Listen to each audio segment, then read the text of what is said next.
Hi, the story I chose this week was called Boats for Papa by Jessica Bagley, and this book won the Notable Award in 2016. And this book features a little boy who his name is Buckley, and he lives with his mother on the beach. And it's made clear in the story that the father of the little boy and the husband of the mother has passed away. And basically, the story follows this little boy as he lives on the beach, like I said, and so that he uses pieces of driftwood and other objects that he finds on the beach in order to make these little boats that he crafts and paints and everything.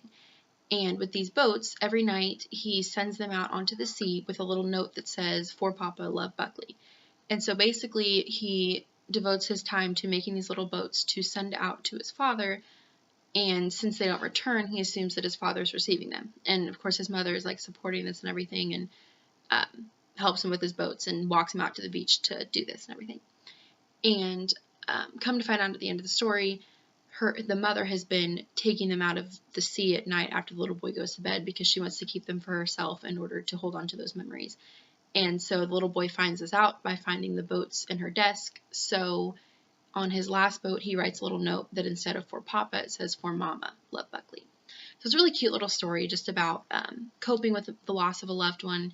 And I guess to me, I guess that's why I find it as an important book for children to read, because it does show that method of coping.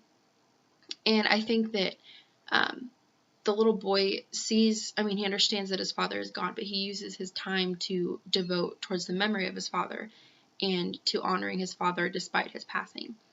And I think the mother does a good job of supporting this, and shows a good job of showing him love by saying things like, "Your father would be so proud of that," and things like that.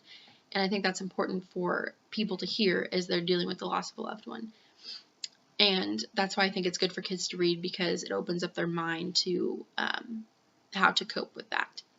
The strategy that I found for this story was called partner reading. And basically all it is you pair the students up and you have them work together in order to read the story. And basically they take turns reading. They said one is the captain and one is the, I can't remember what the name of the other kid was, but basically one reads and one sits there and corrects the student as they read. This provides instant feedback for the child to make sure that they're reading correctly and make sure they're getting the words right, as well as catching on to those concepts of the story and of the main events. And the students are able to build ideas off of each other and use those to better understand the story. And I thought that was a great way for a book like this that has a lot of subtle hints in it and a lot of subtle plot ideas. That way students can, like I said, build off their ideas off of each other and work together to understand the concepts. I really like this book. Like I said, I think it would be a good choice for children to read, and I think it's just a nice, loving little story for kids to understand and to be able to look through.